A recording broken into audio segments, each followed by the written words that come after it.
앞서 짧은 영상 먼저 보셨습니다.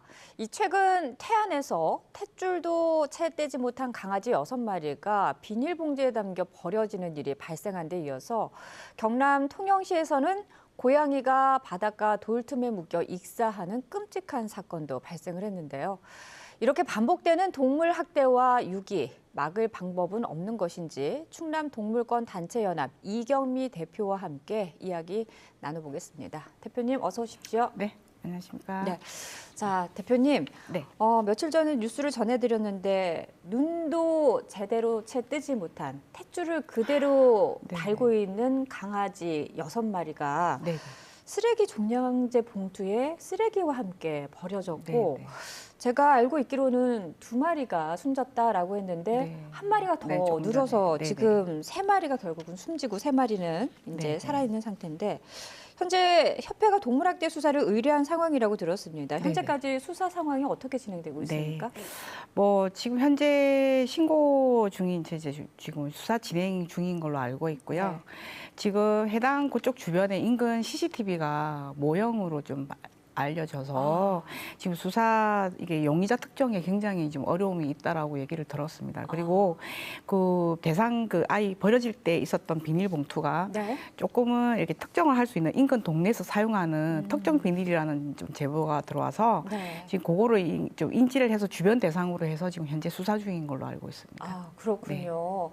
CCTV가 있어서 우리가 어느 네, 정도 네. 확인을 할 수 있을 거라는 희망이 있었지만 모형이었군요. 참 안타깝습니다. 쓰지 못하는 CCTV라 너무 안타깝게 된 네. 상황입니다. 지금. 그런데 이런 동물학대 때문에 지난 2021년 동물보호법 처벌 규정이 강화되기는 했습니다만 사실 이 법이 있어도 제대로 이 법 네, 역할을 하고 있지 못하다는 얘기를 많이 하시거든요. 네, 손방망이 맞습니다. 처벌이다라고 하는데 네, 네. 현재 어떻습니까? 이게 이제 2021년 좀 동물보호법이 형사처벌이 좀 강화가 되긴 됐습니다. 네. 됐지만 이게 그 동물 학대 혐의로 사실 구속이 된 사람은 4명 정도 이렇게 실제 처벌량으로 봤을 때 기소가 돼서 이렇게 실형을 사는 경우는 5% 정도 보시고요. 네.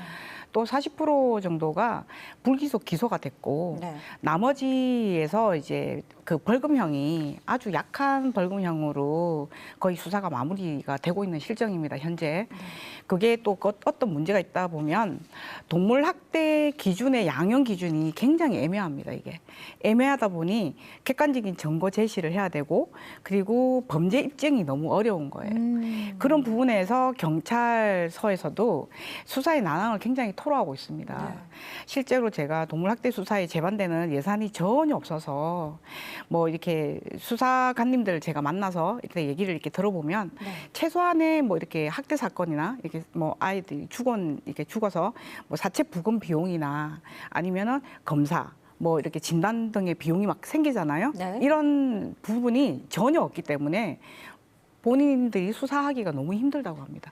그래서 네. 반려동물이 이게 천마시대에 맞춰서 정말 동물 학대 수사에 적극적인 수사 예산이 필요하다고 생각합니다. 저는. 동물 학대와 관련한 수사하는 팀은 있지만 그와 지금 관련된 강력반으로 이첩이 돼서 아. 형사과에서 강력반으로 가 있습니다. 지금 그러니까 현재는. 전담반도 없는 상황이네요. 네네, 현재 전담반도 없는 상황이고 강력반에서 동물 학대를 수사해야 되는데 이게 강력반의 강력 사건이 너무 많지 않습니까? 그래서 그렇군요. 실질적으로 좀 동물 수사가 적극적이지 못한 부분도 그러니까 이게 있고 사건이 접수가 네네. 되더라도 전담반도 네네. 없고 네네. 더군다나 거기에 따른 예산이 전혀 전혀 없습니다. 네. 없기 때문에 네네. 이에 따른 수사가 제대로 이루어질 수 네네네. 없는 상황이 그 부분도 수사관님들이 현실이군요. 굉장히 고충을 토로하고 아. 있습니다. 저희들한테 이런 부분이 너무 힘들다고 얘기하시고 그래서 뭐 이런 부분도 있고 또 현재 또 중요한 부분은 현재 민법상 동물을 하나의 생명체로 보기보다는 각 개인의 소유자 물건으로 이렇게 규정을 하고 있기 때문에 네. 이 인식 자체가 생명 경시사상이 가장 큰 원인이라고 생각이 듭니다. 한 개개인에 네. 속한 재산권으로 재산권, 있는 소유물로 인정하고 소유물로 있습니다. 생각을 네네. 하고 있기 때문에 네네. 그에 따른 네네. 법이라든지 제도가 네네, 제대로 갖춰져 있지 네네. 않은 상황이군요. 네.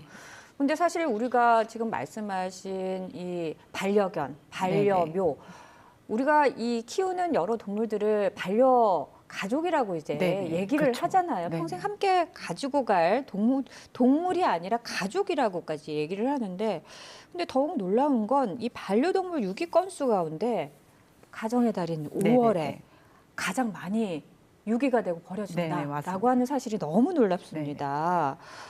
이건 어떻게 보면 우리가 쉽게 이 동물들을 가족으로 받아들이지만 네네. 거기에 대한 책임 인식이 너무 없다라고 네, 볼 수가 있는 맞습니다. 건가요? 네. 네. 이게 1년의 전체적인 비율을 보면 5월 달 가정의 달, 네. 그다음에 7, 8월 휴가가 이제 많이 발생되는 휴가철, 네. 그다음에 뭐 설 전후, 명절 전후, 한가위 추석 때나 요럴 때가 1년 중에 가장 많은 유기동물이 발생하는 시기라고 보시면 되고요.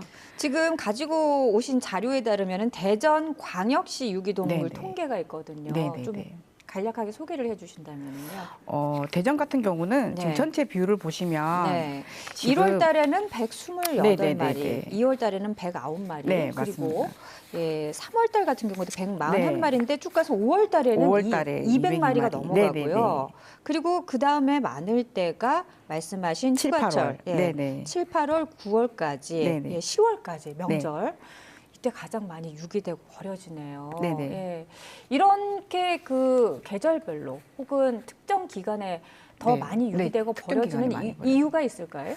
뭐 휴가철에는 자기 시간을 비우는 시간이 많다 네. 보니 네. 뭐 호텔링 비용이나 혼자 두기가 좀 애매한 경우 이런 경우가 많이 이제 그 유기동물이 발생하는 시기가 생기고 네.